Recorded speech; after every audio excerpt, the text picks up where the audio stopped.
अब हम बात करेंगे चारवाकों ने जो संदेश दिए उनके ऊपर, चारवाक के गुरु कौन थे उसके ऊपर, और सबसे जरूरी चारवाकों ने जो दो पुरुषार्थ दिए तब के लोगों को, तब की दुनिया को, उन पुरुषार्थों के बारे में बात करेंगे। और वो दो पुरुषार्थ थे काम और अर्थ, सेक्स और पैसा। इन दोनों चीजों के ऊपर आज हम बात करने जा रहे हैं, कामा सूत्रा के ऊपर बात करने जा रहे हैं। चारवाक के जो गुरु थे वो कौन थे उसके बारे में मैं आपको बताने जा रहा हूं। ज्यादातर लोगों को नहीं पता कि चारवाक के गुरु कौन थे। इसमें काफी मतभेद हैं। हर इतिहासकार एक अलग ही रिजल्ट निकालता है अपना। सबके खोज करने का तरीका अपना अपना है, खोज करने का, रिसर्च करने का और चीजों को कहने का, लिखने का अपना अपना तरीका है। तो भगवान बुद्ध के पहले हम चारवाक के गुरु के बारे में बोलते हैं, बताते हैं आपको चारवाक के गुरु कौन थे, उसके बारे में हम बात करते हैं। फिर हम बात करेंगे कि उन्होंने कौन से संदेश दिए और कामा सूत्रा को कौन लेकर आया और कामा सूत्रा की जरूरत क्यों पड़ी। भगवान बुद्ध के समकालीन और कई तरह के मतों को खोजने वाले एक धर्म आचार्य थे, जो धर्म की खोज और व्याख्यान देने वाले लोगों की मंडलियों में घुमा करते थे, उन मंडलियों के साथ रहते थे। और उनका नाम था अजीत केशकम्बली। अजीत केशकम्बली को सभी आचार्यों में प्रधान माना जाता है। उनका सिद्धांत यही था कि भौतिक सत्ता से परे किसी भी तत्व का कोई सार नहीं कहा जा सकता, इसीलिए चार तत्वों के बिना किसी और तत्व को सभी का मूल आधार मान लेना मूर्खता का परिमाण है, उसकी पूजा करना मूर्खता है। उनके मत में ना तो कोई कर्म पुण्य था और ना ही पाप, मतलब वो कर्म को नहीं मानते थे। मृत्यु के बाद शरीर जला दिए जाने पर उसका कुछ शेष नहीं रहता, चार महाभूत अपने तत्व में मिल जाते हैं और उसका सर्वथा अंत हो जाता है। यही उनकी शिक्षा थी, मतलब चारवाकों को उन्होंने यही शिक्षा दी। उनके जो स्टूडेंट थे वो बृहस्पति थे और आगे बृहस्पति के जो स्टूडेंट थे उनका नाम है चारवाक। कुछ इतिहासकारों का ये मानना है कि चारवाक के जो गुरु कहे जाने वाले बृहस्पति हैं और उनके जो गुरु थे वो यही थे केशकम्बली। और इनके बाद बृहस्पति और शुक्राचार्य ने ही चारवाक विचारधारा को मुख्यकार दिया और उस ज्ञान को सामान्य लोगों में फैलाया। लेकिन फिर वो कहते हैं, मतलब इतिहासकार कहते हैं कि बृहस्पति और चारवाक कब हुए, किस काल में हुए, इसका कोई पक्का सबूत नहीं है। मतलब यहां पर आकर वो पलट जाते हैं, वो कहते हैं कि इन दोनों का कोई पक्का सबूत है ही नहीं, ना ही बृहस्पति का है और ना ही चारवाक का। तो आज हमें हजारों सालों बाद जिनके नाम बताए जाते हैं और उन नामों पर भी हमें शक हो जाता है कि क्या वो सच हैं या फिर बदल दिए गए हैं या फिर उनका इतिहास कोई और है। जो वात्स्यायन मुनि थे जिन्होंने काम शास्त्र की रचना की थी, अपने इसी ग्रंथ में मतलब कामा सूत्रा में अर्थशास्त्र के रचयिता के रूप में वो बृहस्पति का नाम लेते हैं। वो कहते हैं कि अर्थशास्त्र की जो रचना थी वो बृहस्पति ने की। लेकिन बृहस्पति को वो ज्ञान कहां से मिला? केशकम्बली से। बृहस्पति द्वारा रचित अर्थशास्त्र के एक सूत्र के अनुसार शास्त्र के रूप में मात्र लोकायत को ही मान्यता दी गई है। मतलब बृहस्पति ने जो अर्थशास्त्र की रचना की उसके अनुसार जो शास्त्र है, शास्त्र के रूप में सिर्फ लोकायत को ही मान्यता दी गई थी। मतलब उस टाइम की जो राजनीति थी वो सिर्फ लोकायत पर आधारित थी। उस टाइम जो धर्म था वो सिर्फ लोकायत के ऊपर आधारित था, मतलब चारवाक के ऊपर। मतलब चारवाक का कोई ऐसा नहीं कि वो थोड़ा टाइम चले या कुछ ही साल चले, उनका इतिहास हजारों साल पुराना है और वो हजारों साल तक जीवित रहे। और उन्हीं के कारण जो सिद्धू घाटी है इसकी सभ्यता आबाद रही, अमीर हुई, बढ़ी, फैली और बहुत दूर तक चली गई। कुछ समालोचकों ने अर्थशास्त्र एवं लोकायत शास्त्र के निर्माता को अभिन्न मानने के साथ साथ कामसूत्र के प्रेरणता भी बृहस्पति ही है ये माना है। मतलब कुछ लोग, कुछ लिखने वाले, कुछ खोजकर्ता, उनका कहना है कि अर्थशास्त्र और लोकायत शास्त्र के जो निर्माता हैं वो दो नहीं हैं, वो एक ही हैं। और कामसूत्र के भी एक ही रचने वाले हैं और उनका नाम है बृहस्पति। वो भी बृहस्पति को ही मान रहे हैं।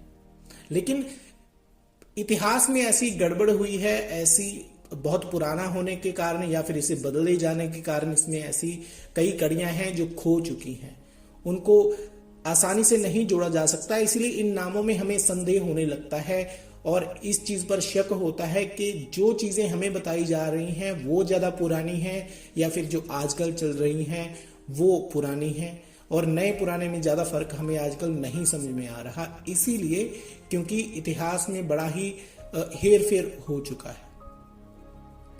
अगर लौकिक इच्छाओं को पूर्ण करना ही चार्वाक दर्शन का उद्देश्य है तो काम शास्त्र के प्रवर्तक मुनि वात्स्यायन ही बृहस्पति हैं, ये मानना उपयुक्त है। वो क्या कह रहा है कि जो काम शास्त्र है, कामसूत्र है, वो लौकिक इच्छाओं की बात करता है, वो शारीरिक इच्छाओं की बात करता है, वो उन इच्छाओं की बात करता है जो इसी समाज में, इसी दुनिया में, इसी पृथ्वी के ऊपर रहते हुए इसी शरीर में, इसी जन्म में पूरी की जा सकती हैं। जो लौकिक इच्छाएं होती हैं मतलब आज तुम यहां हो, जैसे अपना जीवन जी रहे हो उस जीवन में ही अपनी उन इच्छाओं को पूरी करना जो तुम्हारे मन में उठती हैं। जो चीजों को देखने से, सूंघने से, खाने पीने से, किसी को छूने से उठती हैं, उन इच्छाओं को लौकिक इच्छाएं कहा जाता है। तो कामसूत्र जो है, काम शास्त्र जो है, वो लौकिक इच्छाओं को समझने का एक ग्रंथ है। इंसान की आम इच्छाएं कौन कौन सी होती हैं, वो पूरी जिंदगी क्या सोचता रहता है, वो क्या पाना चाहता है, कौन सी इच्छाएं हैं जो उसे परेशान करती हैं, कौन सी इच्छाएं हैं जो उसे अच्छा महसूस करवाती हैं, कौन सी ऐसी इच्छाएं हैं जो उसे ऊपर तक लेकर जाती हैं। सारी इच्छाओं का जो वर्णन है वो कामसूत्रा में दिया गया है और काम सबसे बड़ी इच्छा है। इसीलिए जिसने भी कामसूत्रा को पढ़ा उसने सिर्फ इसे एज ए सेक्सुअल ग्रंथ ही देखा, एज ए सेक्सुअल बुक ही देखा। उन्होंने कुछ और खोजने की कोशिश ही नहीं की। लेकिन कामसूत्रा में सारी इच्छाओं का वर्णन है, इंसान की, मनुष्य की सारी इच्छाओं का वर्णन है। उसमें सिर्फ सेक्स नहीं है, सेक्स के अलावा भी बहुत कुछ है जो उसमें पाया जाता है। नीति शास्त्र का ज्ञान, अर्थशास्त्र का ज्ञान, मोक्ष का कोई ज्ञान नहीं है। कामसूत्रा में शरीर के आनंद को ही मोक्ष कहा गया है।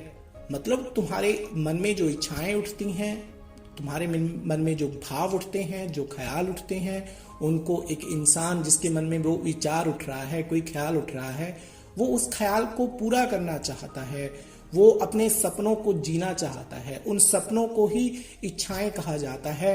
और वो इच्छाएं कौन कौन सी होती हैं, कौन कौन सी हो सकती हैं, उनको कैसे पूरा किया जा सकता है, फिर चाहे वो शारीरिक हो या मानसिक। तो उन सारी चीजों के बारे में कामसूत्रा में बताया गया है। तो सिर्फ काम शास्त्र जो है, कामसूत्र जो है, वो सिर्फ सेक्स के बारे में नहीं है, उसमें और भी बहुत कुछ है। अगर आप ध्यान से उसे देखें, उसमें अर्थशास्त्र का ज्ञान भी है, भौतिक शास्त्र का ज्ञान भी है और भी कई तरह की चीजें आपको मिल जाएंगी जब आप उसे ध्यान से पढ़ते हो, समझ कर पढ़ते हो।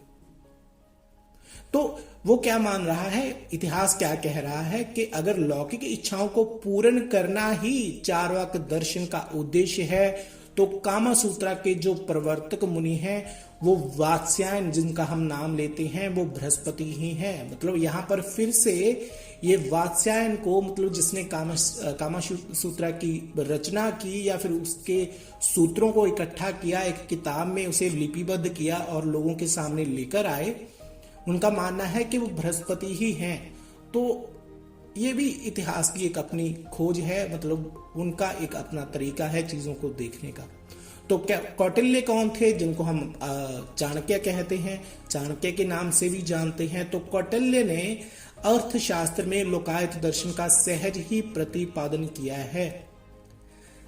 जैसे कि हमने पीछे बात की थी कि आचार्य चाणक्य नाम का कोई इंसान नहीं हुआ, चाणक्य नाम का कोई व्यक्ति नहीं हुआ। सिर्फ जो अर्थशास्त्र का ज्ञान था उसे इकट्ठा करके चाणक्य के नाम के ऊपर चलाया जा रहा है, उसके नीचे वो चल रहा है। लोग उस चीज को मान रहे हैं कि कौटिल्य भी कोई था या फिर चाणक्य भी कोई था। तो चाणक्य सिर्फ नाम है जिसके नीचे उसकी नीतियां चलाई जा रही हैं, चल रही हैं, लोग पढ़ रहे हैं। तो वो एक जोड़ है अर्थशास्त्र का, अर्थशास्त्र के सूत्रों का, जिसको चाणक्य के नाम के नीचे लोगों तक पहुंचाया गया।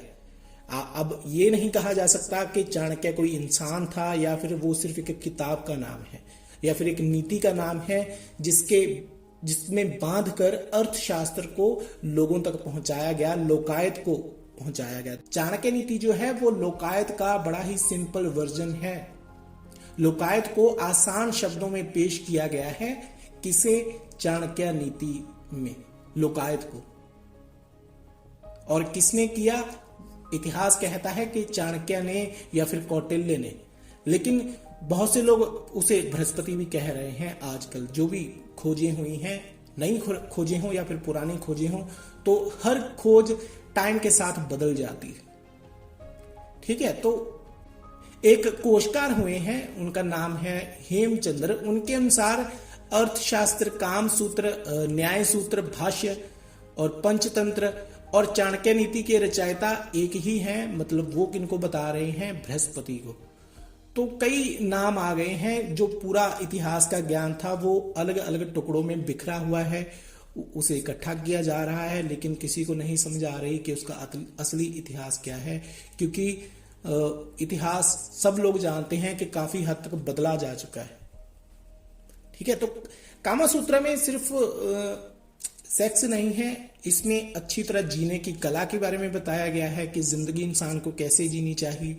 प्रेम की प्रकृति के बारे में बताया गया है, एक जीवन साथी की खोज कैसे करनी है, एक इंसान का जो जीवन है वो प्रेम भरा कैसे रह सकता है, कैसे उसे रखा जा सकता है। और बाकी के और कई सारे पहलू हैं जो आम इंसान की जिंदगी में आते हैं, जो आनंद से जुड़े हुए हैं, सुख से जुड़े हुए हैं, इच्छाओं से जुड़े हुए हैं, उनके बारे में बताया गया है। और वो चारवाक का ही दिया हुआ ज्ञान है। जबकि जब तक इंसान की शारीरिक इच्छाएं पूरी नहीं होंगी, सीधा सा गणित है, जब तक इंसान की शारीरिक इच्छाएं पूरी नहीं होंगी तो वो मानसिक इच्छाओं की तरफ ध्यान नहीं देता। जब तक इंसान इतना ज्यादा एजुकेटेड नहीं होता तब शरीर की इच्छाओं के बारे में ही सोचता है। जब वो शरीर की इच्छाओं को पूरा कर लेता है, जब एक टाइम आता है जब वो शारीरिक इच्छाओं से भागने लगता है, तब वो फिर अध्यात्म की ओर आता है, तब वो आत्मिक ज्ञान की ओर आता है, तब वो मन के स्तर पर जीना शुरू करता है। जब शरीर की तरफ से उसकी इच्छाएं खत्म हो जाती हैं, तब वो मन की तरफ बढ़ता है।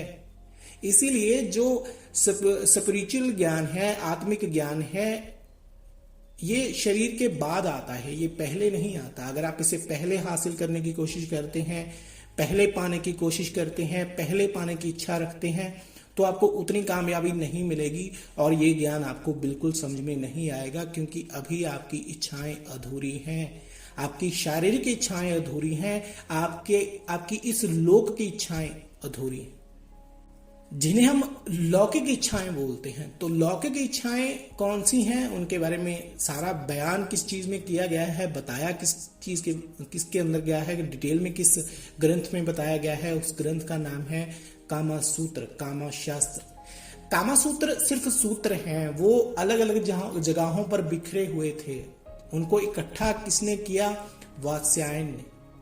किसने इकट्ठा किया? जो लोग चारवाक के अनुयायी थे, जिन लोगों ने चारवाक की खोज की, चारवाक को चलाया, उठाया, आगे बढ़ाया, उसके बेसिस के ऊपर ज्ञान इकट्ठा किया, लोगों में ज्ञान बांटा। और क्योंकि वो सारा ज्ञान शारीरिक इच्छाओं के ऊपर आधारित था। अब चारवाक क्या है? चारवाक किस चीज की बात कर रहा है? जैसे कि हमने चारवाक के बारे में हम पीछे बात करके आए हैं कि चारवाक क्या कहता है कि यही दुनिया सब कुछ है, यही संसार सब कुछ है, कोई परलोक नहीं है, कोई नरक नहीं है, कोई स्वर्ग नहीं है। तुम जो जिंदगी जी रहे हो उसका कर्म फल तुम्हें यही मिलेगा। अगर तुम किसी का अच्छा करोगे, बुरा करोगे, तो उस सब का फल तुम्हें यही भोगना पड़ेगा। वो तुम्हारे अपने ही कर्म होंगे और उन कर्मों का फल तुम्हें अपने आप मिल जाएगा। फिर चाहे तुम उसकी इच्छा करो ना करो, उसकी चिंता करो ना करो, तुम्हें सिर्फ अपने इस शरीर की चिंता होनी चाहिए। इसे तंदुरुस्त रखो, इसे खूबसूरत बनाकर रखो, इसे गहनों से श्रृंगारो, इसका श्रृंगार करो, इससे काम लो। ये देह है, ये ऐसे ही खत्म हो जाएगी।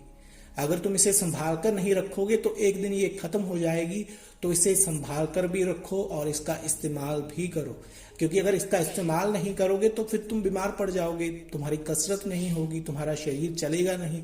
शरीर बाहर से नहीं चलेगा तो शरीर की अंदरूनी क्रियाएं जो हैं वो अच्छे से नहीं होंगी। इसलिए तो उन्होंने योग का संकल्प निकाला, योग का ज्ञान निकाला, उन्होंने ध्यान का विज्ञान निकाला। ध्यान क्या है? ध्यान आपके मन को तंदुरुस्त रखने के लिए एक प्रैक्टिस है, एक साधना है। ठीक है, वैसे ही जिम क्या है? जिम आपको फिजिकली फिट रखने की एक साधना है। जब आप फिजिकली प्रैक्टिस कर रहे होते हो, कसरत कर रहे होते हो, तो तुम जिम जाते हो या फिर अपने घर में प्रैक्टिस करते हो या फिर बाहर घूमने चले जाते हो, कहीं भी वो प्रैक्टिस तुम कर सकते हो। कहीं भी तुम शरीर को फिट रखने की साधन तुम्हें पता है, शरीर को फिट रखने की कसरत तुम सीख सकते हो। तो वो तुम्हारी एक विचारधारा है, वो तुम्हारी एक सोच है, वो तुम्हारा एक एटीट्यूड है कि तुम कैसे अपने शरीर को तंदुरुस्त रखोगे। और उसे हम शारीरिक कसरत कहते हैं, लोकायत का ज्ञान कहते हैं, चार्वाक का ज्ञान कहते हैं। जब तुम सिर्फ अपने शरीर की फिक्र करते हो, इससे काम भी लेते हो, इसका इस्तेमाल भी करते हो, कर्म भी करते हो और इसको आनंद लेने के लिए भी इस्तेमाल करते हो, तो सारी इच्छाएं कहां से जुड़ी हुई हैं? मन से। और मन कहां है? शरीर के अंदर। तो प्रधान कौन हुआ? चार्वाक के हिसाब से प्रधान कौन है? तुम्हारा शरीर। सब कुछ क्या है? तुम्हारा शरीर, तुम्हारी इच्छाएं।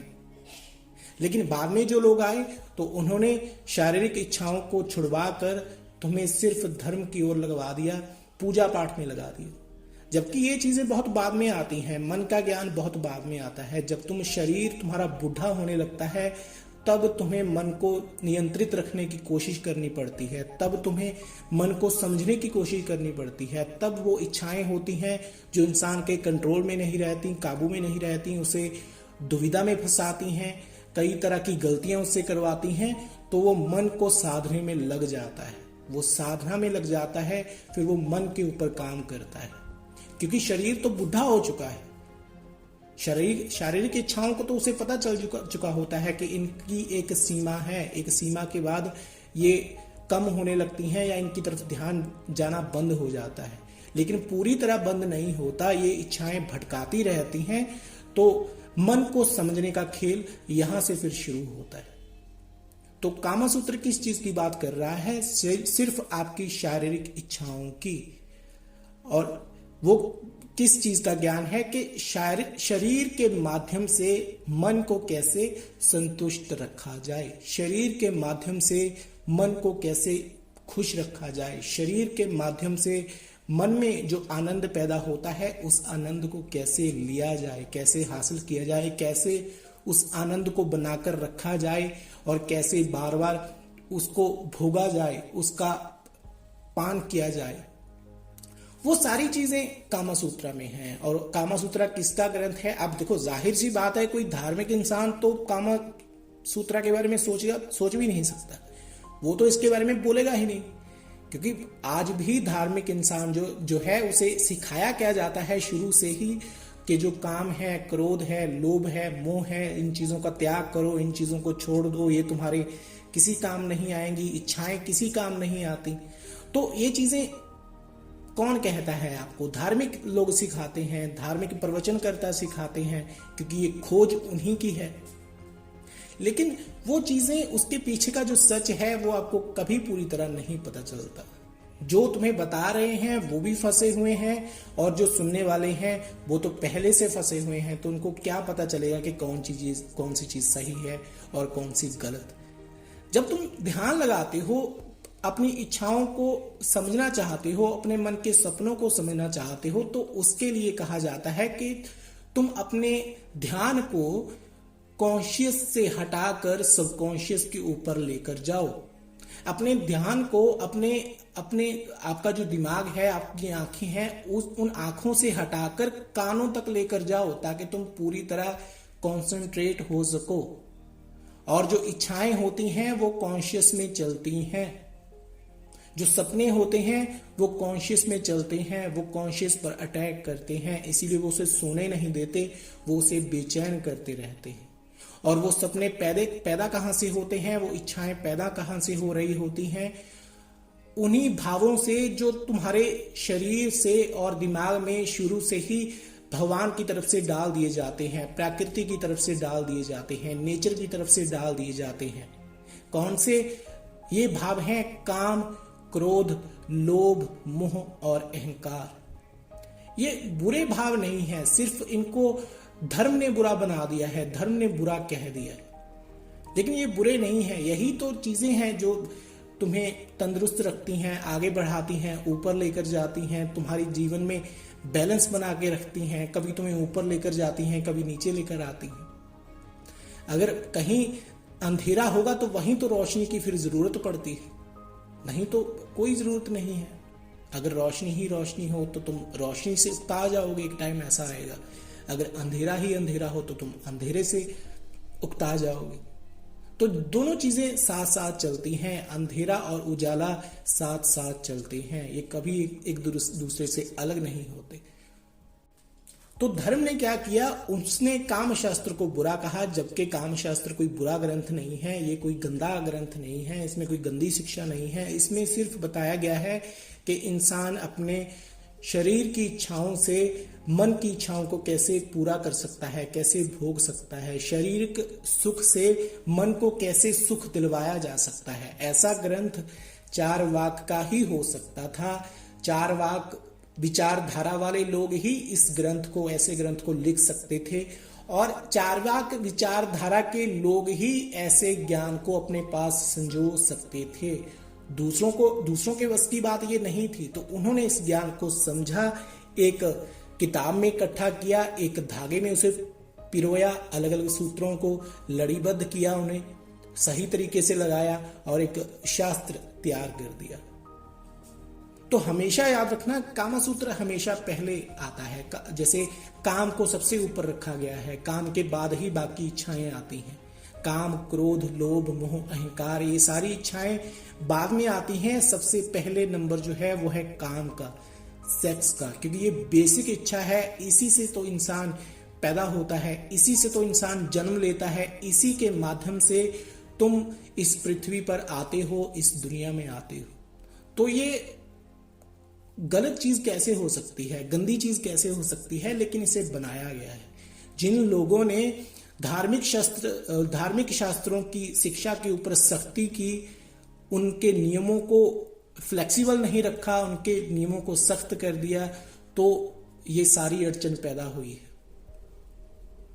तो दो ही मुख्य पुरुषार्थ थे इंसान के। चारवाक दो ही पुरुषार्थों को मानता है, कामशास्त्र मतलब सेक्स को, और अर्थशास्त्र मतलब पैसे को। जिस इंसान की काम की इच्छाएं पूरी हो जाती हैं, सेक्सुअल इच्छाएं पूरी हो जाती हैं, फिर वो पैसा कमाने की तरफ बढ़ता है, पैसे की तरफ बढ़ता है। तब उसे पैसे की जरूरत होती है, तब उसे अपना शरीर पालना होता है, उसे तंदुरुस्त रखना होता है। पैसे के बिना तुम शरीर को कैसे तंदुरुस्त रखोगे? मेहनत के बिना कैसे तुम्हारे अंदर कॉन्फिडेंस आएगा? कैसे तुम खुश रह पाओगे? तो ये दोनों चीजें एक दूसरे की पूरक हैं, काम और अर्थ। अगर तुम्हारे पास पैसा है तो तुम अपनी सारी आर्थिक इच्छाओं को पूरी कर सकते हो, तुम अपने शरीर को जिंदा रख सकते हो, तुम अपने शरीर को तंदुरुस्त रख सकते हो, तुम अपने शरीर को फिट रख सकते हो। अगर तुम्हारे पास पैसा है तो अर्थशास्त्र का ज्ञान जो है वो होना बहुत जरूरी है। और ये दोनों ज्ञान, अर्थशास्त्र और काम शास्त्र, दोनों के दोनों तुम्हें मिलते हैं। ये तुम्हें कहीं भी मिल जाएंगे, इनको तुम कहीं भी पढ़ सकते हो। ये सारे के सारे ज्ञान, दोनों ज्ञान तुम्हारे अंदर ही होते हैं। इनको बाहर से भी सीखने की जरूरत ज्यादा नहीं पड़ती। ये चीजें तुम्हारे अंदर पहले से मौजूद हैं। अगर तुम इन चीजों को खोज सको, अपने अंदर कॉन्सेंट्रेट कर सको, पूरे ध्यान से अपने अंदर देख सको, तो ये दोनों ज्ञान तुम्हें अपने अंदर ही मिल जाएंगे, कामशास्त्र का ज्ञान और अर्थशास्त्र का ज्ञान। और इनकी खासियत क्या है, इनकी जरूरत क्यों है, ये क्यों जरूरी है, वो भी आपको समझ में आ जाएगा। तो चारवाकों ने इन चीजों को समझा, वो इन चीजों को अपने ज्ञान में लेकर आए, अपनी समझ में लेकर आए, और फिर इन चीजों को सूत्रों में लिखा और सूत्रों को बाद में इकट्ठा किया। और इंसान को कहा कि तुम्हारे दो ही मुख्य काम हैं, अर्थशास्त्र पैसा कमाना, सभ्यताओं को उन्नत करना, उनको ताकत देना, उनको अमीर बनाना और बच्चे पैदा करना, आनंद प्राप्त करना, आनंद के बारे में सोचना, आनंद को खोजना। तो कामसूत्र में क्या है? अच्छी तरह जीवन जीने की कला है उसमें।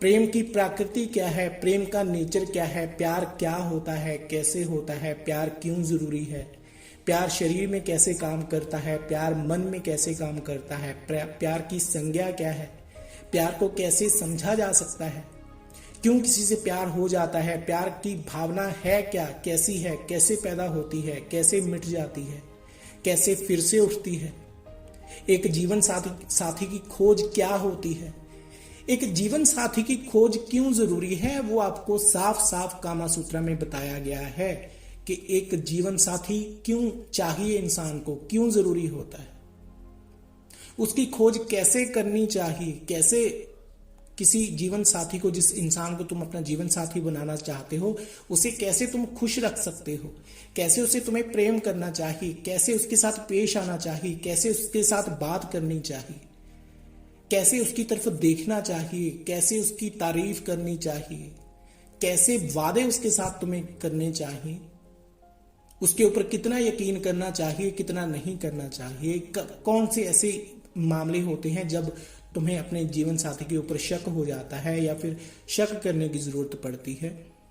मर्द का नेचर क्या होता है, आदमी का नेचर क्या होता है, औरत का नेचर क्या होता है, औरत का स्वभाव क्या होता है, उसके मन में कौन कौन से भाव क्यों उठते हैं, ज्योतिष क्या है।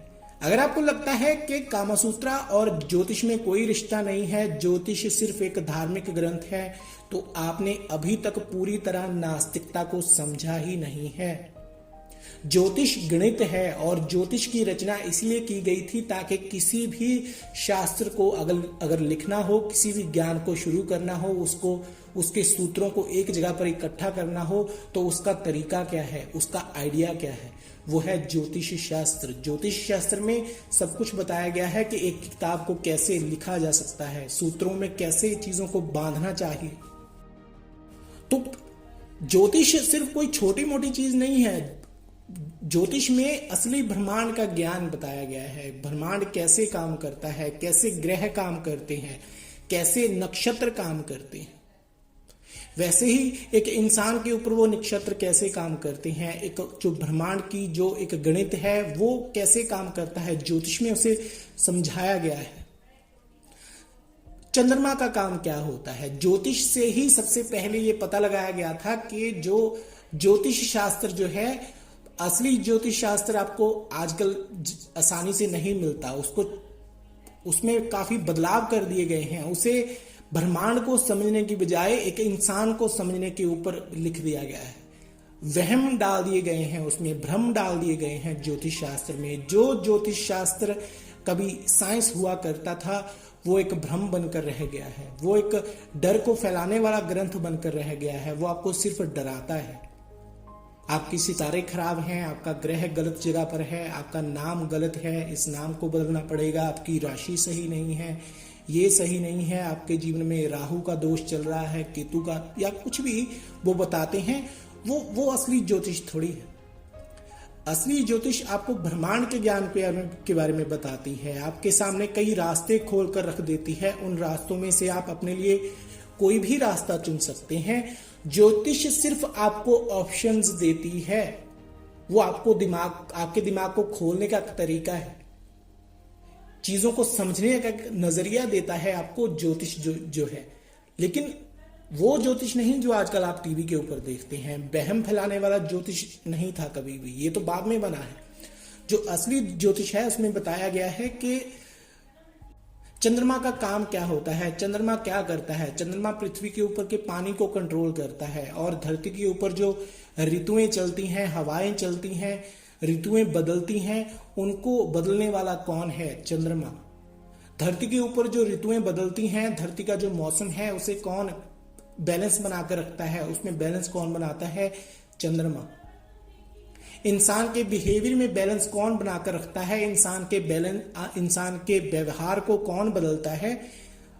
जो बड़े स्तर पर इंसान का व्यवहार होता है, नेचर होता है, जो दिनों में नहीं हफ्तों और महीनों में बदलता है, उसे कौन बदल रहा होता है, उसमें कौन बैलेंस लेकर आ रहा होता है?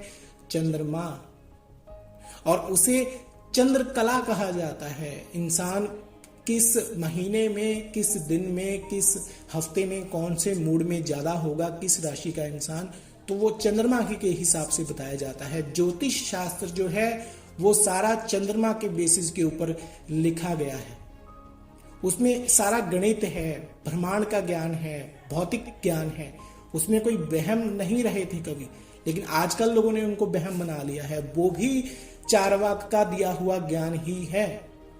नास्तिकता, कामसूत्र और ज्योतिष। तो कामसूत्र में और बहुत सी चीजें हैं। एक जीवन साथी की खोज कैसे करनी चाहिए, जैसा कि मैंने बताया।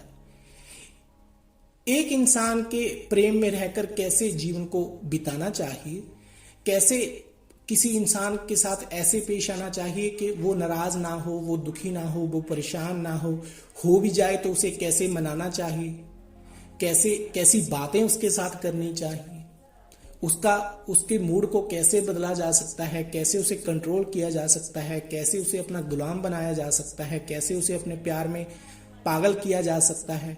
ये सारी चीजें कामा सूत्र में पहले से लिखी हुई हैं, बताई गई हैं और उनको एक जगह पर इकट्ठा किया है और उस शास्त्र का नाम है कामा सूत्र। और उसको इकट्ठा करने वाले लोग कौन थे?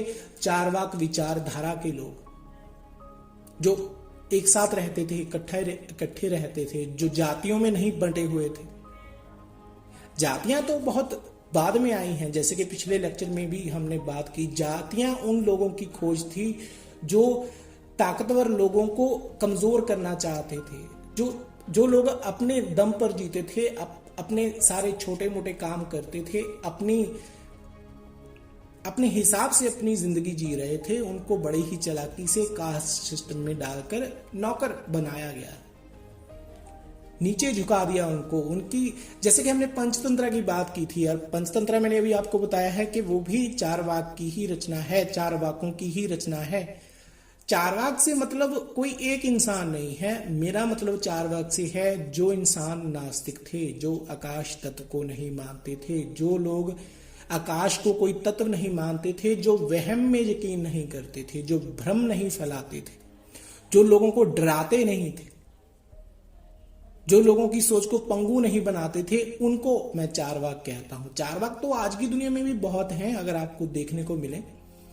नास्तिक तो कोई भी हो सकता है, जैसे एक आस्तिक होता है वैसे ही नास्तिक होता है। अगर राम कभी रहे हैं तो रावण भी फिर रहे होंगे। अगर तुम राम को मानते हो तो तुम्हें रावण को भी फिर मानना पड़ेगा, फिर तुम रावण को इनकार नहीं कर सकते। और जो समृद्ध से समृद्ध टाइम था धरती के ऊपर, भारत की धरती के ऊपर, तब कौन से लोग यहां पर रहते थे, राज करते थे? चारवाकों जैसे लोग, बुद्धों जैसे लोग, बौद्ध जैनों जैसे लोग। उनसे पहले चारवाक ही थे। चारवाक और बौद्ध समकालीन हैं, जैसे कि हमने पहले बात की। तो अगर राम बाद में आए या पहले आए, चाहे आप कभी भी मानते हो, तो अगर राम थे तो रावण भी तो थे। अब रावण कौन थे? रावण ऐसे लोग थे, वो लोग थे जो उस टाइम के राजा थे, बड़े ही हाई एटीट्यूड होता था उनका। उनके पास ऐसे जहाज थे मटेरियल से बने हुए, आंखों से जो दिखाई देते थे वो जहाज थे जिसमें बैठकर वो उड़ते थे। उन्होंने जहाज बनाने की टेक्नोलॉजी को भी खोज लिया था और जहाज बना भी लिए थे। वो जहाजों के ऊपर यात्रा भी कर रहे थे, हवाओं में भी उड़ रहे थे। और तभी कौन आते हैं? दूसरे लोग, हमलावर लोग, ब्राह्मणवादी लोग, जिन्होंने इतिहास को बदलना चाहा, वो लोग आते हैं और वो क्या करते हैं, अपना एक अलग सुपर हीरो बताते हैं। वो कहते थे कि ये लोग झूठ बोल रहे हैं, उनको यकीन ही नहीं आता था। मतलब जो ब्राह्मण, जो आर्यन बाहर से आए, उनको यकीन ही नहीं होता था कि यहाँ पर ऐसे राजा भी हैं जो हवाओं में उड़ सकते हैं बैठकर, जिनके पास हवाओं में उड़ने वाले यान हैं, जहाज हैं। उनको लगता था कि वो झूठ बोल रहे हैं, वो सच नहीं है। तो वो अपनी किताबों में क्या कहते थे कि अगर ये झूठ बोल सकते हैं तो हम तो इनसे भी बड़ा झूठ बोल सकते हैं। जो हमारा राजा है उसके तो नौकर ऐसे हैं जो हवाओं में उड़ सकते हैं, उसके लिए तो जो काम करते हैं, जो उसका गुणगान करते हैं, वो भी हवाओं में उड़ सकते हैं। तो उन्होंने ये लिखना शुरू कर दिया, इन चीजों के ऊपर कहानियां बना दी। अब तुम्हें पता ही है कि कौन उड़ सकता है हवा में, इंसान कौन सा है हमारे पास जो उड़ सकता है, जिसको तुम हनुमान कहते हो। तो वो एक घड़ा हुआ पात्र है, घड़ा हुआ चरित्र है कि वो हमारे तो इंसान भी हवाओं में उड़ते हैं।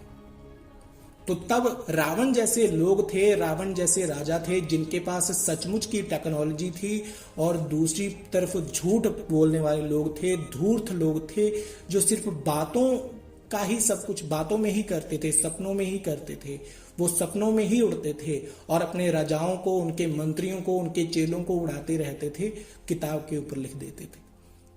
क्योंकि पंचतंत्र में जैसे हमने बात की कि इन्होंने गड़बड़ की। अब पंचतंत्र में क्या है, जातियों को ऐसे बेइज्जत किया गया है कि अगर उस टाइम में कोई भी इंसान ज्ञान पाने की कोशिश करता, ज्ञान को हासिल करने की कोशिश करता, तो उसे पागल बना दिया जाता था। उसकी जाति को इतना निंदित किया गया है पंचतंत्र में कि अगर आप किसी भी जाति से आप संबंध रखते हैं, आप बहुत पढ़े लिखे हैं, तो आप जब पंचतंत्र को पढ़ेंगे तो आपकी जाति के बारे में बहुत उल्टा सीधा बोला गया है, बहुत ही बेइज्जत किया गया है।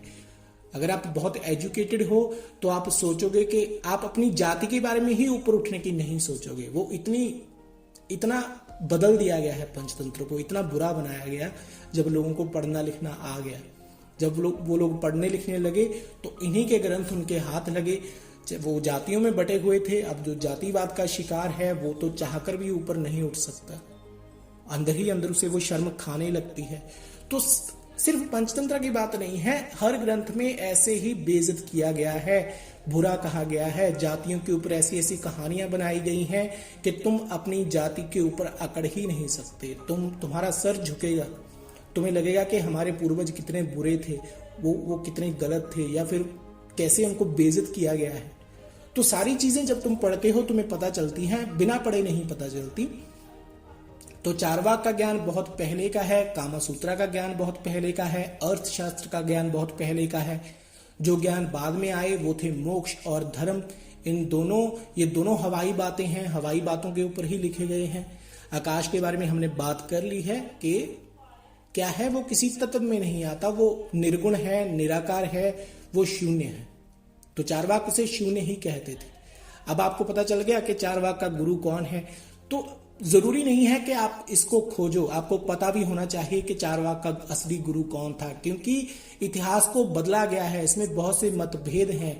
कभी कोई आसानी से नहीं पता लगा पाता कि चारवाक का गुरु कौन है, या सच में कामसूत्रा किसने लिखा, सच में चारवाक विचारधारा कहां से आई।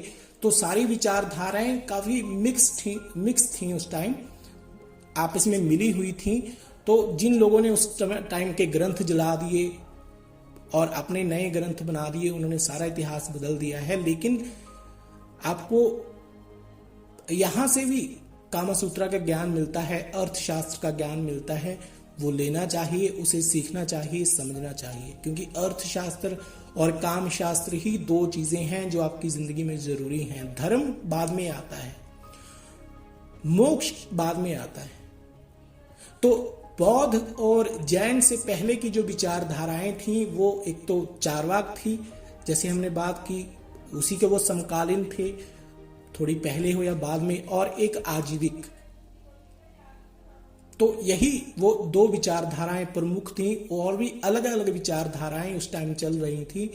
तो बुद्ध ने आकर क्या किया, बुद्ध ने पहली सारी विचारधाराओं को माना ही नहीं, उनका खंडन भी नहीं किया, लेकिन उनको माना भी नहीं। तो बुद्ध ने अपना एक अलग ज्ञान लिखा, अलग ज्ञान बोला, अलग ज्ञान के ऊपर चर्चा की, वो लोगों को दिया। वो इतिहास में एक बड़ा बदलाव लेकर आए, बहुत से लोग उनके अनुयायी बने। बाद में उनको बड़ी चालाकी से यहाँ से निकाला गया, कत्ल किया गया, उनके अंदर घुसकर उनको मारा गया, उन्हीं का धर्म अपनाकर उनको मारा गया, पीटा गया, चालाकियां की गई। और फिर बुद्ध के बाद कौन आया, काफी टाइम बाद गुरु नानक आए, वो सिख धर्म को लेकर आए। फिर उन्होंने जो शूद्र थे, बौद्ध धर्म के बाद जिनको शूद्र बना दिया गया था, ब्राह्मणों ने, नए नए आर्यनों ने जिनको शूद्र बना दिया, जातियों में बांट दिया था, जिनके अंदर रंग भेद पैदा कर दिया था, जिनकी मानसिकता को संकुचित कर दिया गया था, उनको फिर सिख समुदाय के जो लोग थे, सिख धर्म के जो विचारधारा, सिख विचारधारा के जो लोग थे, वो उन्होंने उनको संभालना शुरू किया और फिर उनको जो उनका आत्मसम्मान था खोआ हुआ उसको लौटाया और दोबारा उनको, उनके अंदर हौसले को भरा, दोबारा उनको वही मान्यता थी जो जरूरी थी, जो उस वक्त जो सच में उनकी थी। उनको गुरु गोविंद ने शूद्रों को उनका वो मुकुट वापस दिया, राजाओं को वो मुकुट वापस दिया जो कभी वो खो चुके थे। तो सिख धर्म का हमेशा ऋणी रहेगा ये इतिहास।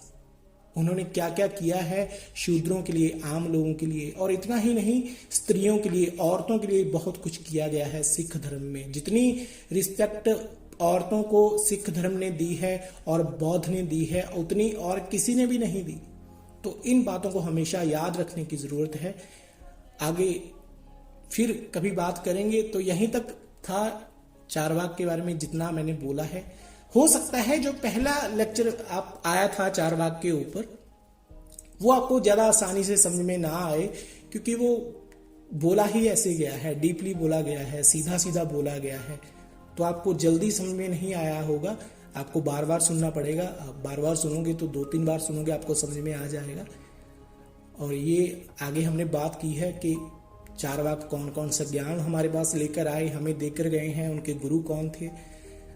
और एक चीज मैं आपको और बताना चाहता हूँ, काफी लोग क्या कहते हैं, कमेंट करते हैं। अगर मैं YouTube के ऊपर लेक्चर डालता हूँ तो कमेंट करते हैं, या फिर आप जो बच्चे पेड लेक्चर्स ले रहे हैं, क्लासेस लेते हैं, उनको जब लेक्चर मिलता है तो उनमें से भी काफी बच्चे होते हैं जो कहते हैं कि ये वाली बात तो हमने वहां सुनी है, ये वाली बात तो उस इंसान ने कही थी, या फिर उसकी कॉपी है, या कुछ भी है। ब्लड ग्रुप के ऊपर आपने जो लेक्चर सुने थे, है ना, वो ये लोग कौन से होते हैं, या तो बी ब्लड ग्रुप के होते हैं या फिर ओ के होते हैं। ये लोग सिर्फ जलते हैं, जेलस फील करते हैं, या ये लोग पढ़ते नहीं हैं, किताबें नहीं पढ़ते, कोई खोज नहीं करते, किसी एक ही इंसान को सुनते रहते हैं, एक ही स्पीकर को सुनते हैं, और इनको लगता है कि वो खोज सिर्फ इसी बंदे ने की है और तो कोई खोज ही नहीं सकता, ये ज्ञान सिर्फ यही इंसान दे सकता है और तो कोई दे ही नहीं सकता। तो उन चीजों का कोई फायदा नहीं है, आपको लड़ने से कुछ भी नहीं मिलेगा। आप मुझे कमेंट करते हो, मेरे चैनल के नीचे, वीडियो के नीचे कमेंट करते हो कि ये ज्ञान यहां से लिया गया है, ये बात वहां से कही गई है, तो चाहे तुम जितनी मर्जी कोशिश कर लो, तुम मेरा कॉन्फिडेंस थोड़ी डाउन कर दोगे, नहीं कर सकते, क्योंकि वो बातें सच नहीं है, वो तुम्हारे लिए सच हैं, क्योंकि तुम्हारा ज्ञान वहीं तक है। तुम कुएं के मेंढक बनकर रह गए हो, और कुएं के मेंढक को क्या लगता है कि जितना ये कुआं है उतनी ही बड़ी दुनिया है। तो जितना तुम्हारे दिमाग में जो ज्ञान है, तुम्हें लगता है कि बस वही ज्ञान पूरा सार्थक है, वही ज्ञान अंत तक लेकर जाता है, और तो आसपास ज्ञान है ही नहीं दुनिया में। नहीं, किताबें खोजो, पढ़ो, देखो, इंटरनेट के ऊपर सर्च करो, तुम्हें वहां से भी ये ज्ञान मिलेगा। जो मैं बता रहा हूं, मेरे ऊपर क्यों चलते हो, मेरी क्यों सुनते हो, मेरी मत सुनो, मत मानो, लेकिन खोजो, पहले खुद खोजो, खुद देखो, फिर मानना है तो मानो मेरी बात को। अगर मेरी किसी बात पर शक होता है तो शक करो, जरूरी है। सुनने वाले को शक करना आना चाहिए। अगर वो शक नहीं करेगा तो नई चीजें कैसे निकालेगा, नई खोज कैसे करेगा। तो शक बहुत जरूरी है, लेकिन इल्जाम लगाने की कोशिश मत किया करो। ये मत सोचा करो कि तुम मेरे ऊपर इल्जाम लगाओगे या कुछ भी कहोगे तो मैं कोई तुम्हें रिप्लाई दूंगा या फिर कोई रिएक्शन करूंगा। उस चीज की उम्मीद छोड़ो और आगे बढ़ो, आगे की सोचो। ये तुम अपनी जिंदगी जी रहे हो, तुम इसे इन चीजों में वेस्ट क्यों कर रहे हो? जरूरी नहीं है इन चीजों में टाइम को वेस्ट करना। खुद खोज करो, पढ़ो और किताबें पढ़ो, कई गुरुओं को सुनो, नए नए गुरुओं को सुनो, नए नए गुरुओं को पढ़ो, नए नए इतिहास को पढ़ो, नए नए लोगों को सुनो। जितना ज्ञान हासिल कर सकते हो करो, लेकिन किसी को अच्छा बुरा कहकर तो यहां पर तुम्हारे लिए ही रुकावट है। तुम अपनी रुकावट के लिए खुद जिम्मेदार हो। 2 या 3 या 4 वो लोग नहीं जिनको तुम सुन रहे हो। तो इन चीजों में, इन पछड़ों में पड़ने की तुम्हें जरूरत नहीं है। जो लेक्चर आज तुम्हें फ्री मिल रहे हैं अभी तुम्हारे लिए उसकी कोई कीमत नहीं होगी, क्योंकि ये तुम्हें आज मिल रहे हैं, ऐसे ही आ रहे हैं। लेकिन आगे आगे जब ये बंद हो जाएंगे, कम आने शुरू हो जाएंगे, तब फिर तुम उन्हीं पुराने लेक्चर्स को बार बार सुनोगे। फिर तुम्हें पता चलेगा कि 2 इंसानों, 4 इंसानों, 4 किताबों, 5 लोगों के ज्ञान के बीच में कौन सा फर्क होता है। वो फर्क तुम्हें बाद में समझ आएगा। तो ध्यान रखा करो इन चीजों का, ठीक है। चारवाक तो यहीं पूरा हो गया, आगे और भी कभी बात करेंगे चारवाक के ऊपर।